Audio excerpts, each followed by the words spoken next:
जय हिंद दोस्तों, स्वागत है आप सभी का पाथ फाइंडर पर। रिसेंटली कंक्लूड हुए ऑपरेशन सिंदूर में हम सभी ने विटनेस किया कि कैसे पाकिस्तान के द्वारा जो चाइनीज़ एयर डिफेंस सिस्टम्स का इस्तेमाल किया जा रहा था वो मिजरेबली फेल हुए थे। बल्कि कई सारे एक्सपर्ट्स ने तो चाइनीज़ एयर डिफेंस सिस्टम्स को हमारे आकाश तीर सिस्टम के साथ यहाँ पे कंपेयर भी किया था और साफ साफ कह दिया कि जितना खर्चा चाइना ने इनके ऊपर किया उससे बहुत ही कम खर्चे में हमारे आकाश तीर सिस्टम ने चाइना की कई सारी जो मिसाइलें थी उनको बड़ी आसानी से डिस्ट्रॉय कर दिया। बल्कि उनका जो एयर डिफेंस सिस्टम था वो इतना ज़्यादा नाकामयाब रहा कि एक समय तो ऐसा आ चुका था कि लाहौर के ऊपर जिसको प्रोटेक्ट करने के लिए पाकिस्तान ने चाइनीज़ HQ-9 और HQ-16 एयर डिफेंस सिस्टम्स का इस्तेमाल किया था, वो भी एक टाइम पे भारत ने बड़ी आसानी से डिस्ट्रॉय कर दिए थे। लेकिन अब दोस्तों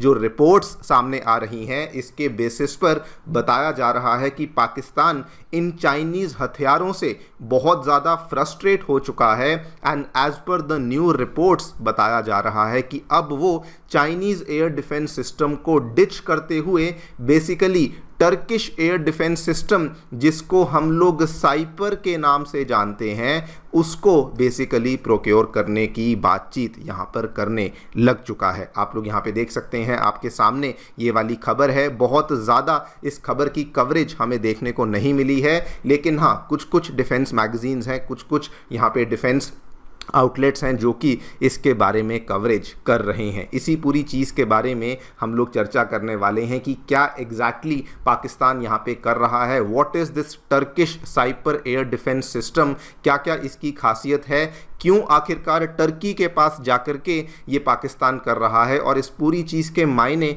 चाइना और उनकी वेपन्स इंडस्ट्री के लिए क्या क्या होने वाले हैं उसको भी समझने का प्रयास करेंगे। आइए शुरू करते हैं मेरे साथ। मेरा नाम है अनिरुद्ध। यदि आप लोग हमें फॉलो करना चाहते हैं, हमारे लेक्चर्स के अपडेट्स को प्राप्त करना चाहते हैं, तो यहाँ पर दिए गए टेलीग्राम चैनल्स के माध्यम से ऐसा कर सकते हैं। दोस्तों आगे बढ़ने से पहले आप सभी को बताना चाहूँगा कि आपकी UPSC परीक्षा की तैयारी को आसान एवं अफोर्डेबल बनाने के लिए अनअकैडमी ने सभी UPSC से संबंधित रिसोर्सेज को निःशुल्क अवेलेबल करवा दिया है। फिर भले वो मंथली करंट अफेयर्स की मैगजीन्स हों, प्रीवियस ईयर के क्वेश्चंस हों, NCERT नोट्स की समरीज हों या फिर प्रीलिम्स के फ्री मॉक टेस्ट हों, इन सभी चीज़ों के जो लिंक्स हैं वो नीचे डिस्क्रिप्शन बॉक्स में दिए गए हैं।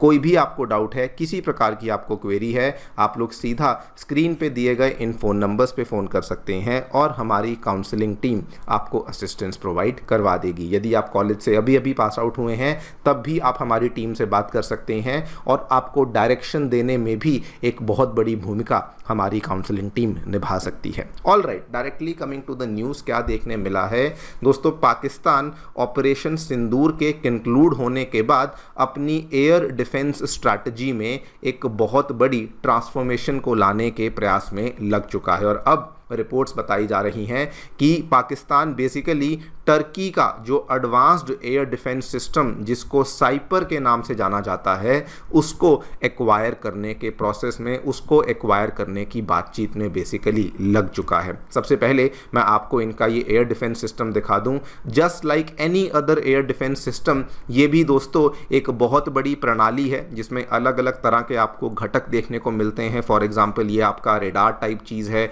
ये कमांड सेंटर टाइप चीज़ है, ये भी आपका रेडार है और एक ना एक इसमें ऐसी मशीन होगी जिससे कि आप लोग मिसाइलों को बेसिकली फायर करेंगे। और ये वाला जो एयर डिफेंस सिस्टम है ये टर्की काफ़ी लंबे टाइम से इसको बनाने के प्रयास में लगा हुआ है और उन्होंने इसके अलग अलग वेरिएंट्स को तैयार कर भी लिया है। फॉर एग्जांपल अगर मैं साइपर पार्ट 1 की बात करूं, वो एक ऐसा एयर डिफेंस सिस्टम है जो कि 100 किलोमीटर से दूर से आने वाली किसी भी ऑब्जेक्ट को बेसिकली इंटरसेप्ट कर पाएगा। सिमिलरली साइपर 2 एक ऐसा एयर डिफेंस सिस्टम है जो कि 150 किलोमीटर की दूरी से आने वाले किसी भी ऑब्जेक्ट को बेसिकली इंटरसेप्ट कर पाएगा।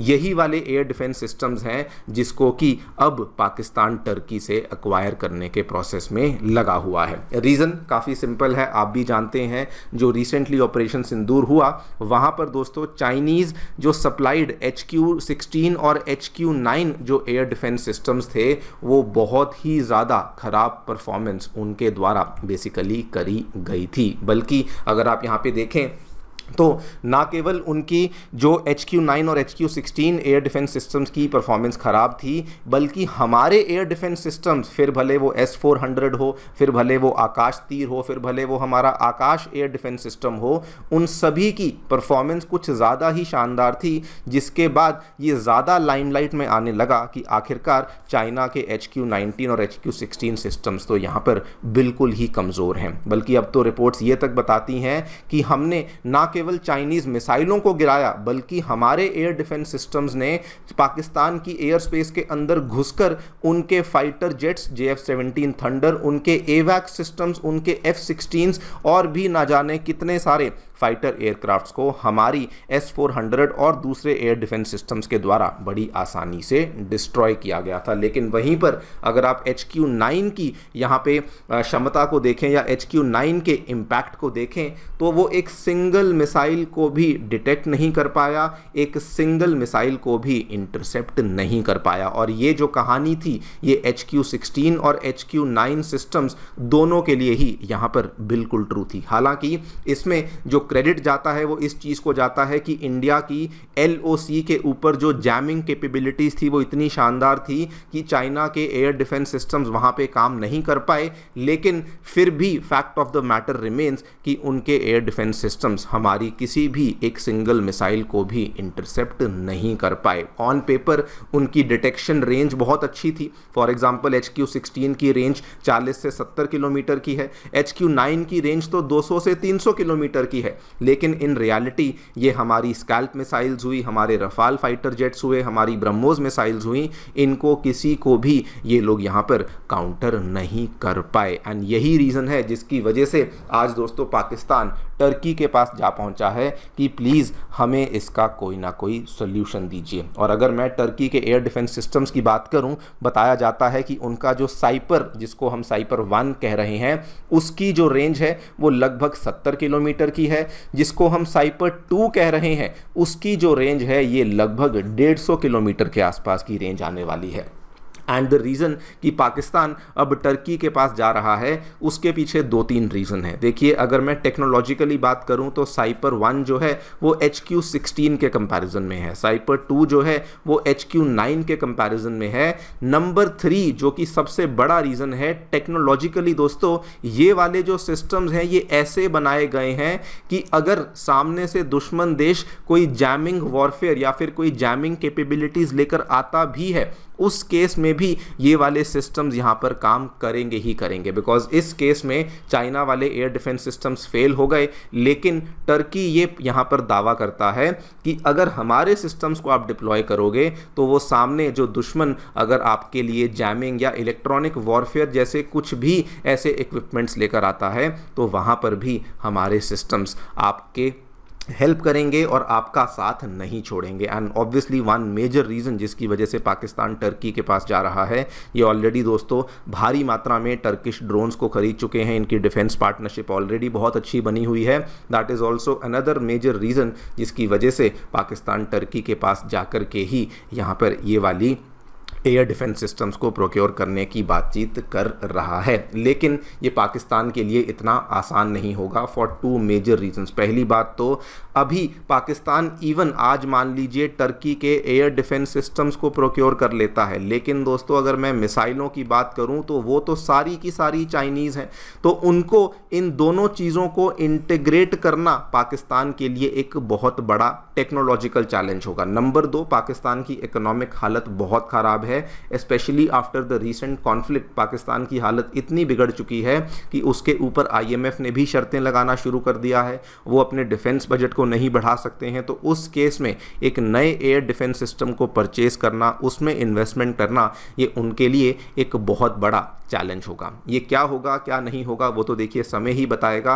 लेकिन एक चीज़ जिसको कवर करके मुझे पर्सनली बहुत ज़्यादा अच्छा लगा वो दोस्तों ये है कि जितनी भी हम लोग कवरेज किया करते थे ना कि चाइना के वेपन्स डिफेक्टिव हैं, चाइना घटिया वेपन्स बेचता है पाकिस्तान को, बांग्लादेश को, वो सारी बातें दोस्तों आज कहीं ना कहीं सच हो रही हैं। या तो ये है और या फिर चाइना मार्केटिंग पे बहुत ज़्यादा ब्रिलियंट है, बिकॉज एटलीस्ट वो पाकिस्तान बांग्लादेश जैसे देशों को तो बेवकूफ़ बना ही पाया और इसीलिए अपने सस्ते और कम अच्छे हथियार उन्होंने बड़ी आसानी से इन लोगों को यहाँ पर बेच दिए। हालांकि अब तो खैर रिपोर्ट्स भी ये बताती हैं कि चाइना के जो वेपन्स हैं वो अंडर परफॉर्म कर रहे थे। उनकी जो मिसाइलें थी, अपेरेंटली PL-15 जो मिसाइल थी वो बहुत अच्छा काम करने वाली थी, लेकिन वो नहीं करी। वो सारी की सारी चीज़ें अब दोस्तों बिल्कुल ओपन में आ चुकी हैं। देखते हैं पाकिस्तान क्या करता है, टर्की क्या करता है, ये भी देखना काफ़ी इंटरेस्टिंग होगा। बाकी आप लोगों की क्या राय है हमें डेफिनेटली बताएं कमेंट सेक्शन में। Thank you so much for listening, stay tuned.